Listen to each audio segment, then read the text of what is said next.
కోట బాబాయ్ అద్భుతమైన పాత్రలు చేసిన గొప్ప నటుడు. ఆ తరంలో ఎస్వి రంగారావు గారు, ఆ తర్వాత కైకాల సత్యనారాయణ గారు, ఆ తర్వాత కోట శ్రీనివాసరావు. కోట బాబాయ్ నేను దాదాపు 200 సినిమాలు పైన కాంబినేషన్ చేస్తుంటాం. కొడుగ్గా, తమ్ముడుగా, ఫ్రెండ్గా, అసిస్టెంట్గా, తోటి నటుడుగా ఎన్నో సినిమాలు యాక్ట్ చేశాను. తెలుగు అంటే చాలా ఇష్టం, తెలుగు నటులు అంటే చాలా ఇష్టం. తెలుగు మాట్లాడి అద్భుతంగా చేసే నటులు ఉంటే ఏమయ్యా వీళ్ళకి అవకాశాలు ఇవ్వండి అయ్యా అని చెప్పిన ఏకైక నటుడు కోట శ్రీనివాసరావు. ఎందుకంటే వాళ్ళు ఇండస్ట్రీని నమ్ముకొని వచ్చారు, వాళ్ళకి వేషాలు ఇవ్వండి అయ్యా అని ఎప్పుడు కో డైరెక్టర్లకి, డైరెక్టర్స్కి, నిర్మాతలకి అందరికీ రిక్వెస్ట్ చేశారు. శ్రీనివాసరావు గారు నేను 40 సంవత్సరాల పరిచయం అండి. ఇద్దరం కలిసి ముందు నాటకాలు వేసేవాళ్ళం రవీంద్ర భారతిలో. అక్కడి నుంచి సినిమాల్లో ఎంటర్ అయిన తర్వాత మా పరిచయం ఇంకా బాగా పెరిగింది. ఇద్దరం కూడా చాలా డ్రామా వేసామంటే ఆయన విలన్గా వస్తాడు, నాకు బెస్ట్ యాక్టర్, బెస్ట్ కమెడియన్ వచ్చాయి.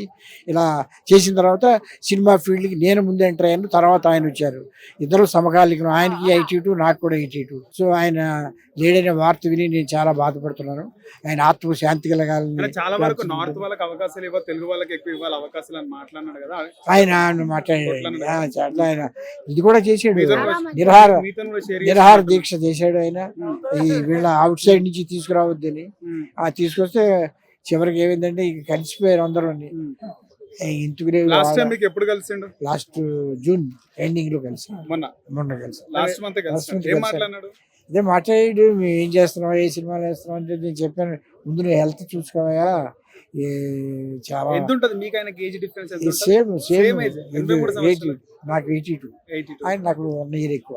ఆయనతో కలిసి ఎన్ని సినిమాలు చేశారు మీరు? ఇంటికి వెళ్ళి ఒక 4-5 సినిమాలు చేశారండి. అందరికీ నా నమస్కారం. ఈరోజు ఒక మహా దిగ్గజం, మహానటుడు కోట శ్రీనివాసరావు గారు కన్నుమూశారు. ఆయన చేసిన 750 చిత్రాలు మనను ఆయనను సజీవంగానే ఉంచుతాయి. మిత్రులారా, ఆయన ఎప్పుడు తెలుగు భాష నటుల మీద, తెలుగు భాష మీద, తెలుగు ఔన్నత్యం మీద ఎప్పుడు కట్టుబడి ఉండేవాడు. పరభాష వద్దు, పరాయి నటులు వద్దు, తెలుగు వారి వద్దు, తెలుగును బతికించండి, తెలుగు సినిమాలను, తెలుగు భాషను పెంపొందింపజేయండి, మంచి చేయండి అని ఆయన ఎప్పుడు ఎక్కడ పోయినా స్లోగన్స్ ఇచ్చేవాడు. 24 crowdsకు కష్టం వస్తే రామానాయుడు కళ్యాణ మండపంలో ధర్నా కూర్చొని నిరాహార దీక్షలు చేశాము. ఆయన చేసి ప్రథముడుగా ఆయన ముందర కూర్చుంటే ఆయనను అనుసరిస్తూ నేను, భరద్వాజ గారు, వేణుమాధవ్ గారు, మళ్ళీ కొంతమంది ఆర్టిస్టులు ఉన్నారు, అందరం కలిసి ఆయనకు అండగా ఉండి 5 రోజులు ధర్నాలు చేశాము. మేమందరం చేసింది ఒక్క కోసమే, మన తెలుగు భాష, మన తెలుగు జాతి బతకాలి అని. పరాయి భాష నటులను తెచ్చి మన నటులను కించపరచొద్దని, పరాయి భాష సినిమాలను ఓహో అని డబ్బింగ్ చెప్తూ పెంపొందింపజేసి మన సినిమాలను చంపొద్దని ఆయన అన్న ఆ బాటలోనే ఈరోజు మేము నడుస్తున్నాము. మన భాషను మనం బతికించుకుందాము, మన వాళ్ళని మనం ముందుకు తీసుకుపోదాము. మనం అందరం ఒక మేధాశక్తి సంపత్తితో తెలుగు వాళ్ళమంతా ఐక్యమై తెలుగు భాషను, తెలుగు కళాకారులను, తెలుగు 24 క్రాఫ్ట్ను కాపాడుకుందాము. ఈరోజు కోట శ్రీనివాసరావు గారు ఏ దానికోసం అయితే పోరాడాడో దాన్ని సజీవంగా ఉంచుదాము, బ్రతికిద్దామని మనస్ఫూర్తిగా కోరుకుంటూ, ఆయన ఆత్మ శాంతించాలని, ఆయన కుటుంబం అంతా ఆ మనశ్శాంతిని పొందాలని మనస్ఫూర్తిగా కోరుకుంటూ, ఆయన ఎక్కడున్నా ఆయన ఆశీర్వాదం, ఆయన దీవెనలు తెలుగు చలనచిత్ర పరిశ్రమపై, నాలాంటి వాళ్ళపై ఉండాలని మనస్ఫూర్తిగా కోరుకుంటూ, మా అసోసియేషన్ నుంచి ఆయనకు గాఢమైన సానుభూతిని, శ్రద్ధాంజలిని ఘటిస్తున్నాను.